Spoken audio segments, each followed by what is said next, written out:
I'm going to start asking questions. And first of all, we had drinks named after us this week. I don't know if you've been to the coffee shop, but we had drinks named after us. Now, So Jovina texted me this morning, asked me how I like my hot tea. She didn't make up the drinks. And my precious, the coffee shop people are amazing. But, I never drink hot tea. And the drink named after me was hot tea. She goes, how do you want it? I'm like, I don't know. It makes me nauseous. So I've got this blueberry vanilla Earl Grey, and I'm going to sip it. It tastes like hot tea with a little blueberry flair. How many of you like hot tea? It's good. If you like, you would like it. I know. Here, Cindy, I feel like you should have it. I just took one sip. You can wipe it off. This is my good friend. This is a 37-year friendship right here. She can drink after me. We've birthed babies together. I was in the room when she had her babies. She was in the room when I had my babies. Yep, that's what that'll do for you right there. I was in the room when Tammy had her babies. I kind of should have been a midwife, really. I've been in a lot of rooms with babies. We were talking about that last night. Anyway, tell me about your drink. This is so good. It's good, isn't it? Tell me about your drink. Okay, so I didn't realize that I had a drink. I guess I had a drink on Thursday. Tara had a drink last night. No, we didn't have an alcoholic drink. She's talking about this drink. Oh. We needed a drink, but we didn't have one. Okay, I won't talk about that drink. Okay, thank you. So anyways, I'm driving around with my new favorite person, Morgan, and she's like, yay, Morgan! She's like, did you know you have a drink named after you? And I'm like, no. And she had them send me the picture of the description of the drink. And I'm looking at Tara's drink, and it says, this powerful surprise, this impactful, you're just going to have your spirits lifted with this drink. I'm like, man, that drink sounds so good. Well, I can't wait to read what my drink says. My drink says, have you had a bad day?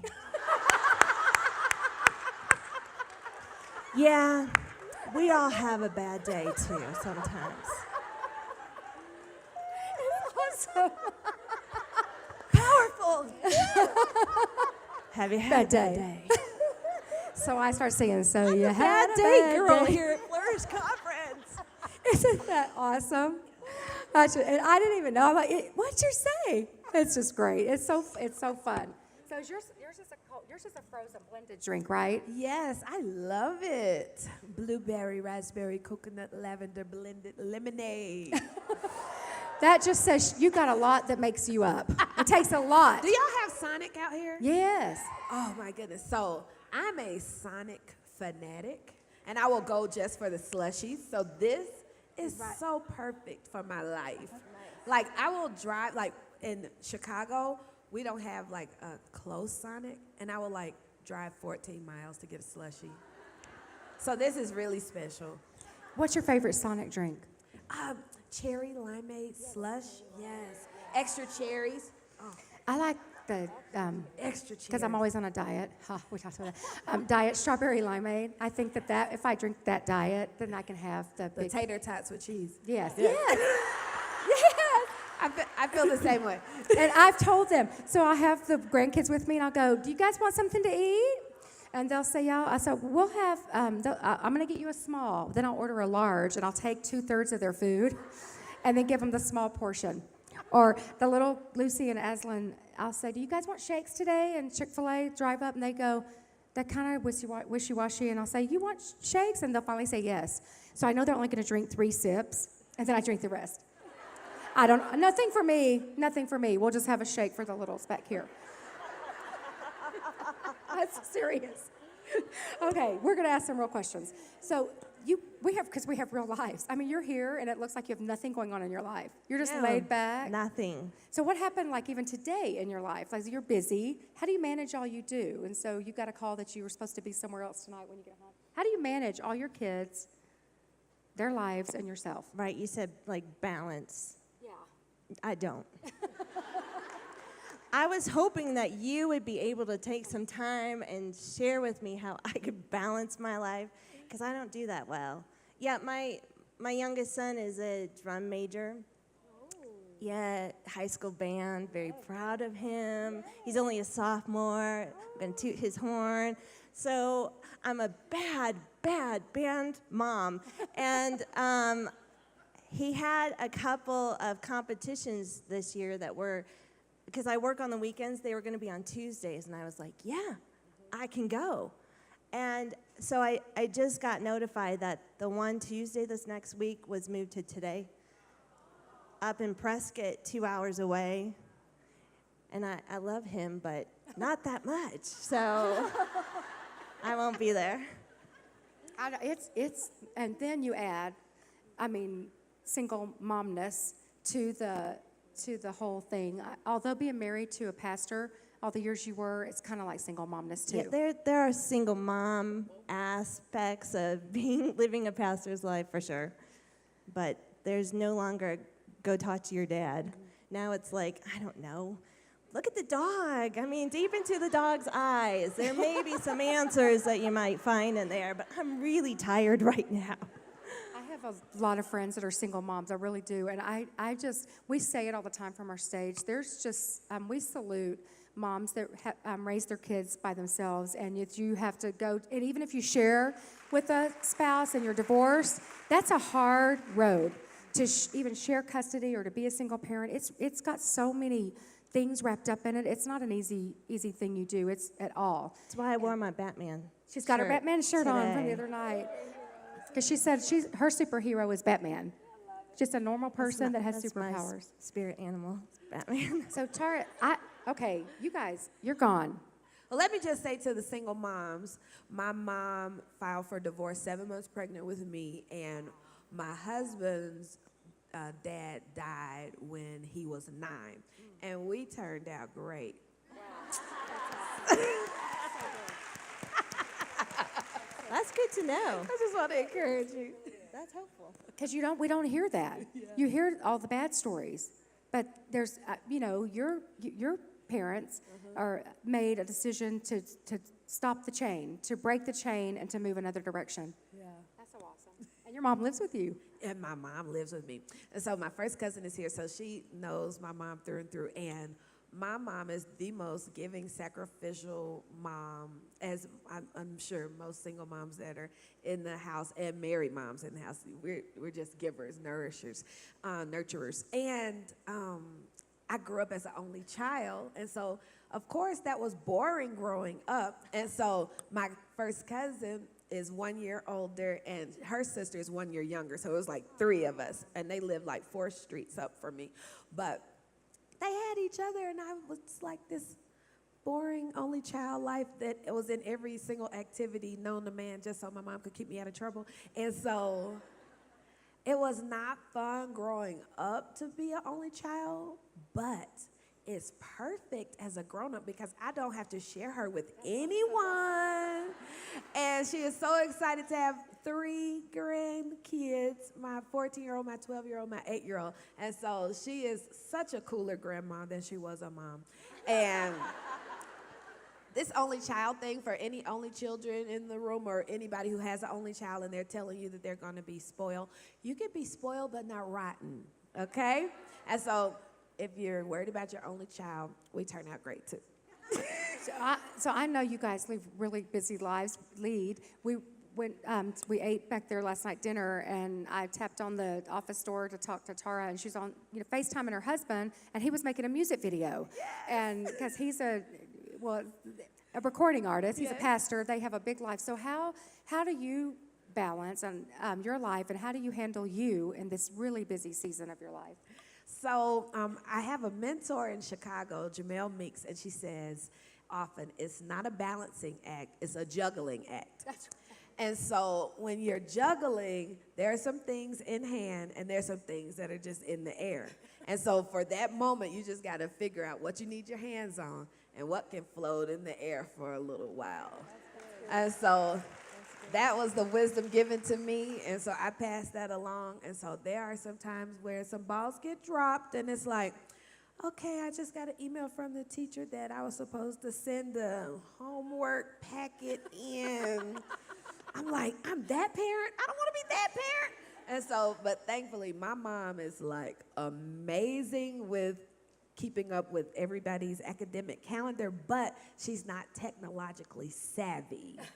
So if it's on paper, she can keep up with what's going on, but if it's something electronic that had to be checked, then that falls on me. And so many times I'm just in the air buying the Wi-Fi, emailing a teacher, explaining. And you just have to let it roll off your back. Yeah. Because that's such a great analogy. I love that. So see, today, it's just, there's a ball up in the air. It's called band. Well, I was going to say, just welcome to the club of that parent, right? It's not a that parent. It's not a bad place to be.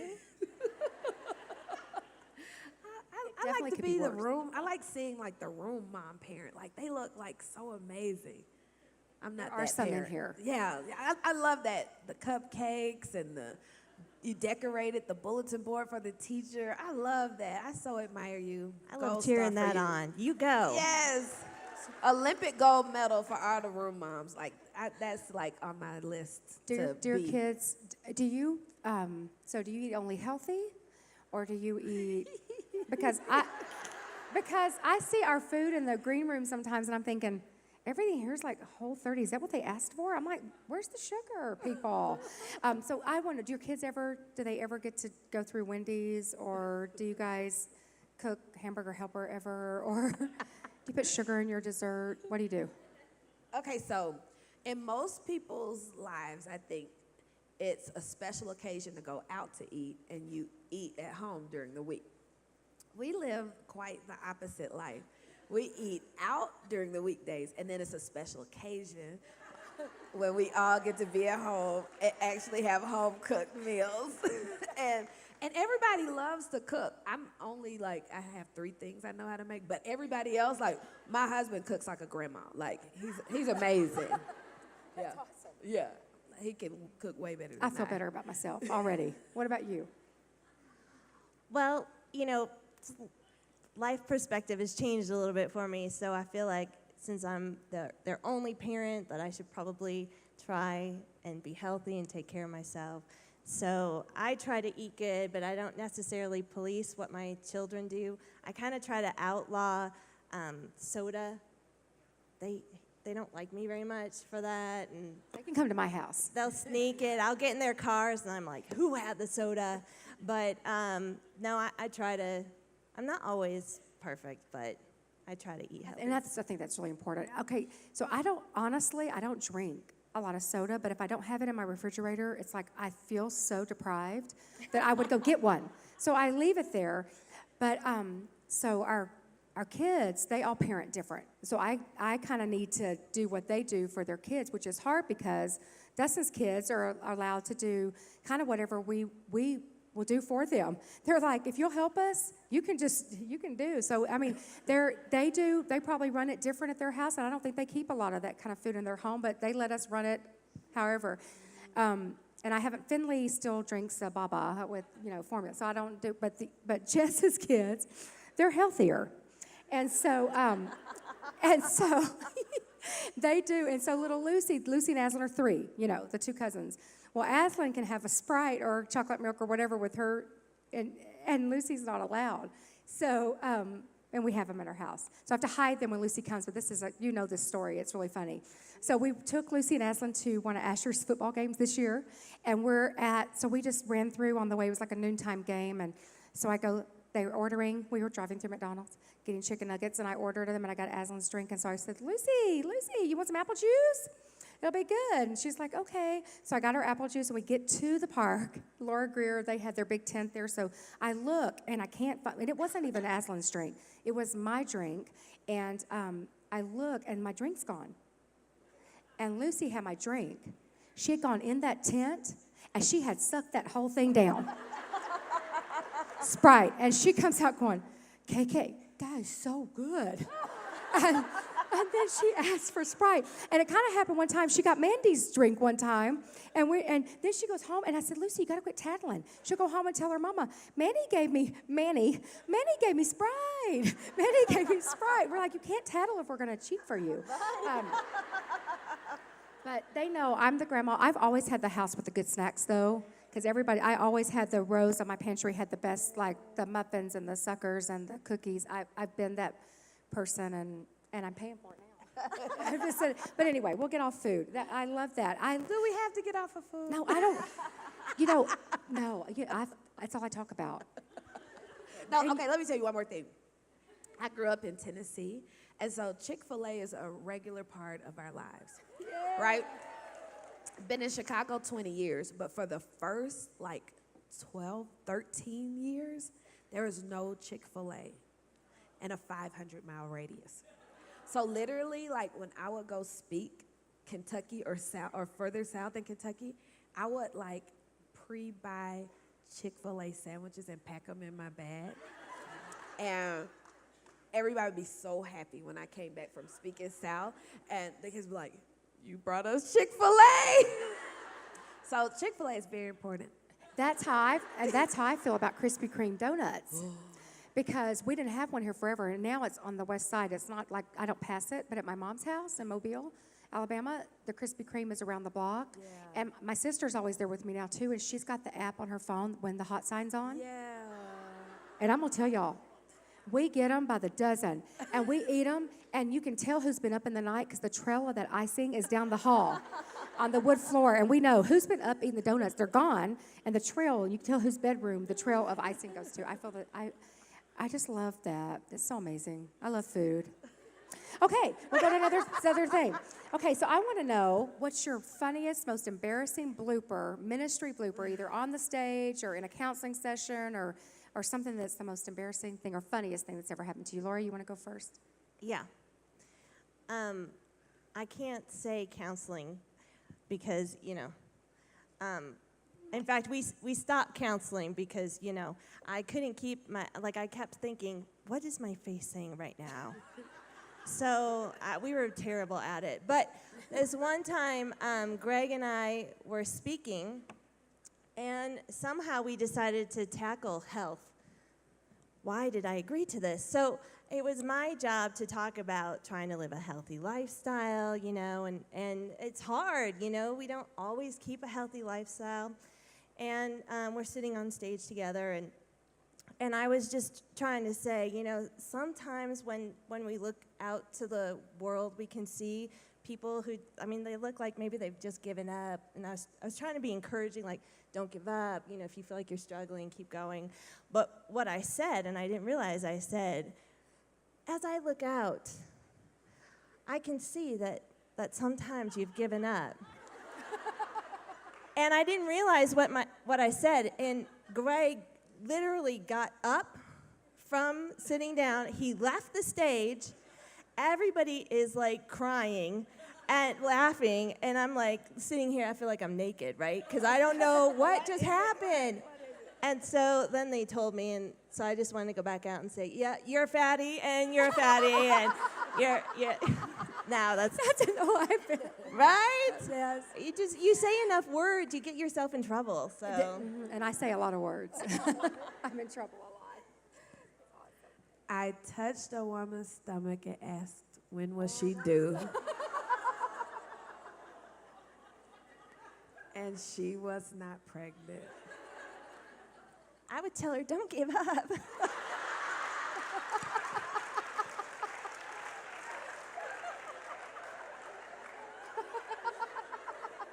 We could work together.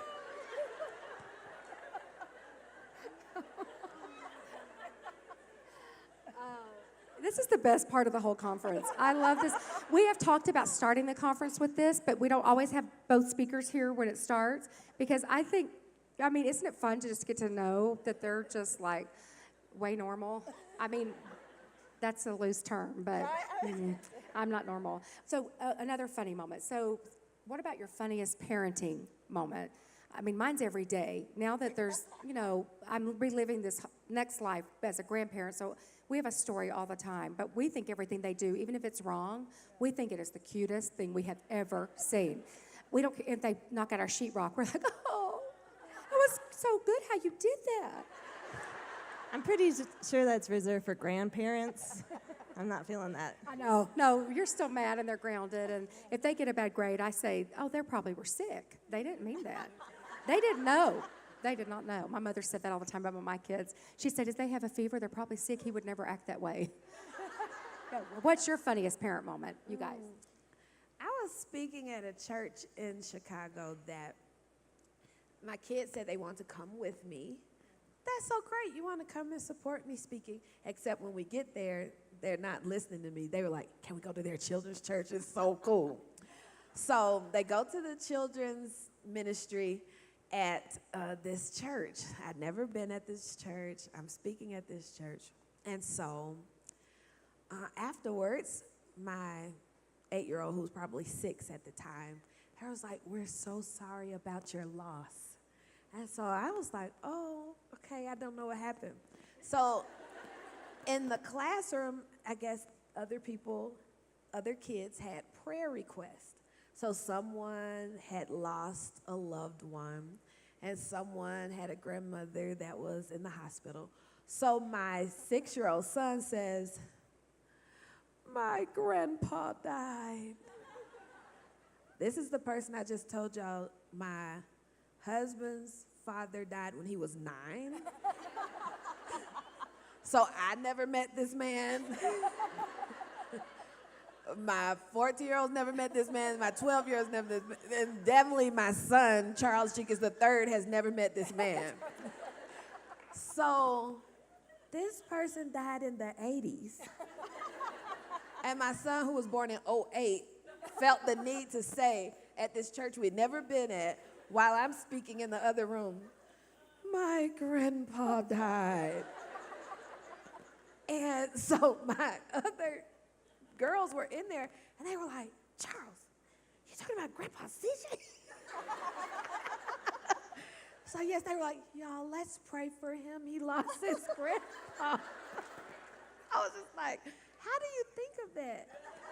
Aren't you ever, especially I'm scared that my kids or grandkids are ever going to give a real prayer request for us. Like they know something and they're going to really pray. Like KK and Pop were fighting or something. I mean, we just raise our voice in the car and Aslan goes, you shouldn't fight. I'm like, this is not a fight. I could show you fight. This is not a fight. It's not a fight. I'm just telling him what we're going to do. But we're not fighting because Pop never raises his voice, but if he ever lifts his volume, they're for sure. Yeah. We're fighting. And I told them before, when we first got married, Galen, because I raise my voice all the time, I'm constantly at about a 9 volume. And the first time, I disagreed and I was yelling, he thought we were getting a divorce because their family never raised their voice. And we're at a 9 all the time in my house. We were at a 9 all the time. So I live big, talk big, loud. What's your funniest kid moment, parenting moment? So my kids and I are obsessed with Disneyland. All things Disney. I don't know how you feel about that, but if you don't love it, don't let me know. So when my kids were smaller, we just had the 3 boys, and my youngest was a baby, and we happened to be there with a group of friends. And my middle son, I have this tendency to lose him. I've lost him in a grocery store. We had to shut it down. He was in the candy aisle. Why didn't I look there first? I've lost him at SeaWorld. I don't know. He just goes. And so it was the end of the night. We had kind of gotten to the tram a little bit before the crowd was coming. And I sat down. I got the baby. He's asleep in my arms. I'm like, oh, okay, we're just going to the car. And somebody from the back says, where's Zachary? And I was like, oh, no. And I look over, and here comes Zach. He pops up with these big eyes like, because the tram starts moving right at that moment. And so this was before they had the doors on the tram. I'm pretty sure I'm the reason they put the doors on the tram. But I jump out of the tram with the baby in my arms. I grabbed Zachary, and I threw him and me and the baby back on the tram, and I never woke the baby.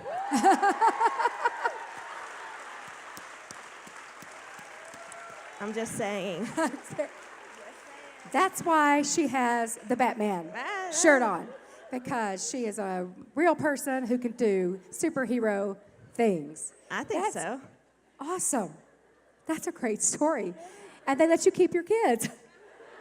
You know, That's awesome. they yelled at me. They said, you should stay on the tram and come back around to get him as like 1,000 people are coming. I'm like, you are crazy. That is my child. I'm taking him with me. Isn't that's how we are. I mean, with I our will children. only give him away when I want to. That's great. I love it. That's an awesome story. That we're so, I mean, you would take a bullet for your kid, you would fight someone for your child, and I mean, they'll drive you crazy, but there's not a chance I'll let somebody do something. I mean, even my kids are grown men, and I'm like, I'll talk to them. Anybody else does, I'm like, I'll punch you. Out. Don't say a word about my kids. Isn't that how and that's how God made it though, right? We're their biggest advocate.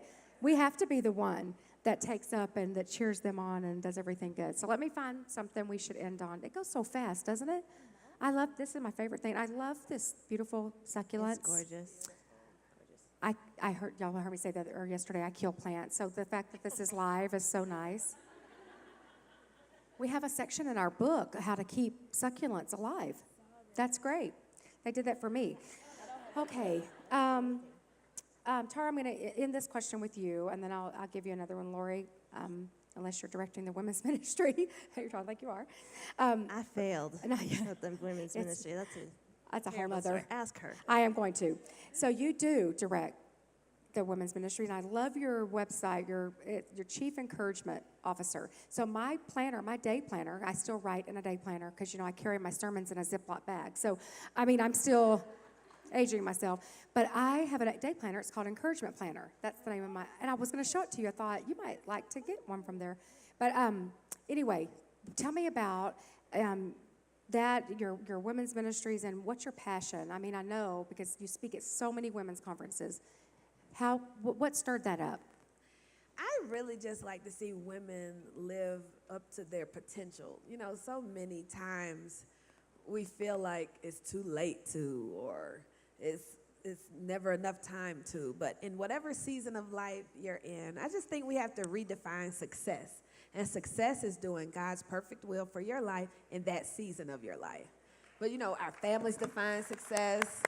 Society defines success. So just redefining success. And I don't know that I've mastered women's ministry. I feel like I've tried every single format known to man every year that we've been there. There wasn't a women's ministry when we got there. So over the last 17 years, I think we've tried something different every single year. And so I don't know. It's like a on-the-job training, but we've done quarterly, we've done monthly, we've done annually, we've done Zumba and Bible study, we've done, everything. And it's fun. It's just, all trial and error. Probably because we as women change so much. We Yes. change our mind. So what we loved one year, we don't love the next year. I'm like, that worked last year. You guys loved that. Now you don't want chicken and waffles? Or now you don't want a donut? I mean, we're always changing it. But there's, I think that's for me. So when we were at our other building, when we first became pastors, we had a women's ministry, and it was really good. But I'm not really drawn to women's ministries because there's, like me, I have an opinion. There's a lot of opinions. We all have. And it was kind of rough for me. And so we shut it down for a while because I couldn't figure out my place and all that. Right. And I'm still not sure I figured out my place. But I knew that women like to gather. We go to the bathroom in groups of 10. So, I mean, I knew we want to gather and we want to worship together, and community is important for women. So we have also tried a lot of things, and sometimes they work, and sometimes it was a great plan, and it didn't, in my head, it was one way. And then it happened out, like, that is not what I envisioned. I always envision at the end of something I say, or like when I'm going to come up and close a worship service in my head. No, this is true. I've got the worship music in my car, and I'm playing this out in my head, and like in my head, the crowd goes wild every time. In my head, I can't even say stand to your feet. I just walk on the stage, you're like, I was like, yes! And you're praising God, and you're shouting it down, and in my head, it all is perfect. And then sometimes I come up, and everybody just stares at me, and I'm thinking, oh, dear, in my car, you all were yelling and saying, go, Kay, go, Kay. Nobody did it. So we changed. I mean, my head, it doesn't always work, and we do the best we can, but I really admire, people that do women's stuff because it's not always easy. And I think you do have to always be changing. And you really are a leader in our industry. Thank you. You know, are. we have so many generations in our church. Thank you.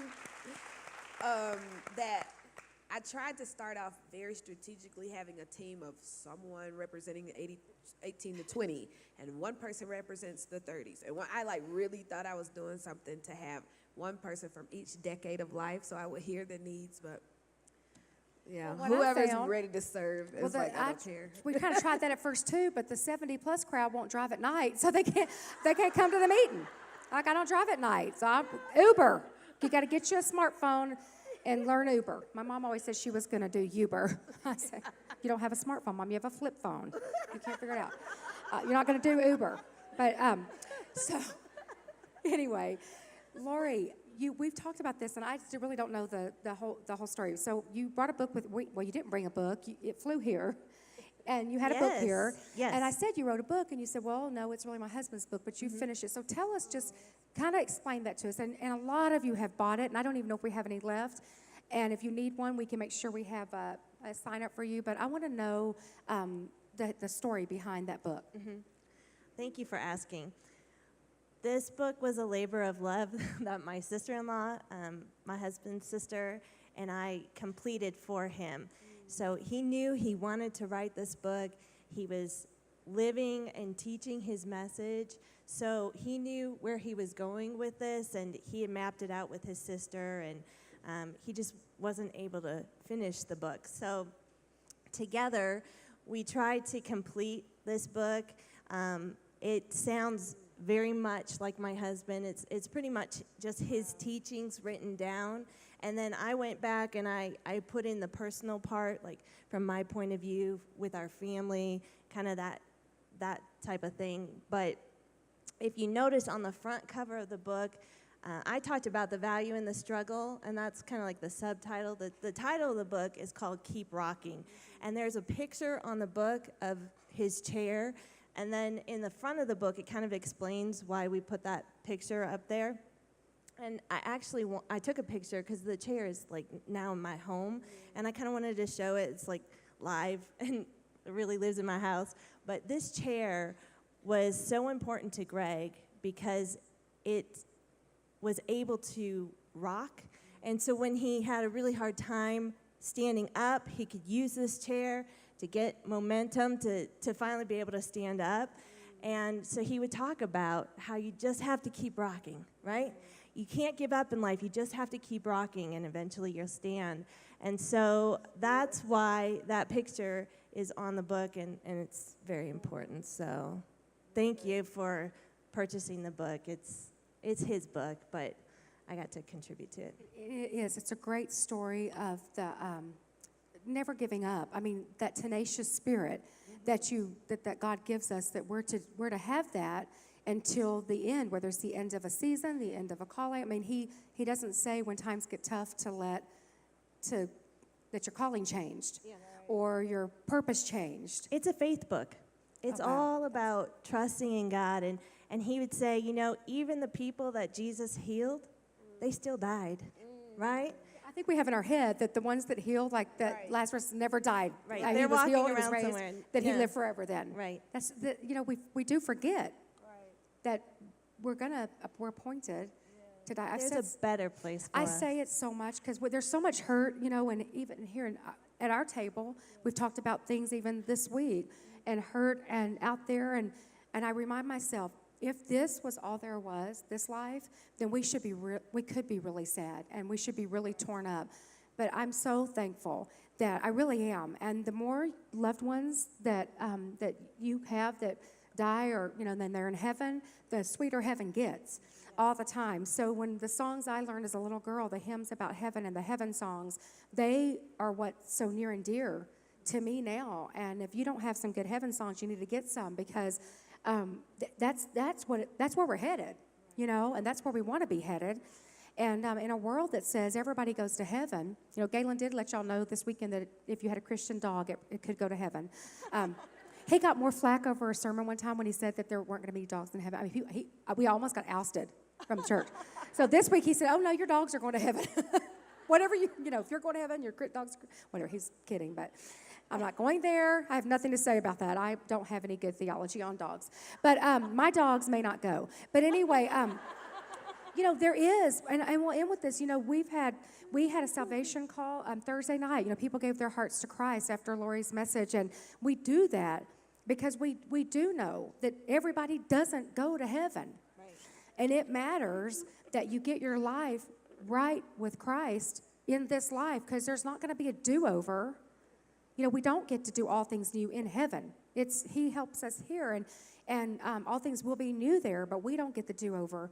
And I know it's hard, but that's why we're missional at this church too. And we say to bring your friends that don't know Christ, to bring your loved one that doesn't know Christ, because quite frankly, just because they're nice and just because they're your loved one or my loved one doesn't mean they're going to go to heaven. So it is our job to get them in front of the Word of God, whether it's here or however we can't just coast through life without being evangelical and having a mission. And so that's why it's important, because we don't know. Right. We don't know. And, so I just challenge you. I do know a lot of your stories. I know many of you have heartbreak right now in your life. And if this was all there was, it's still going to be sad, but this would be horrendous. But we have hope that the world doesn't have.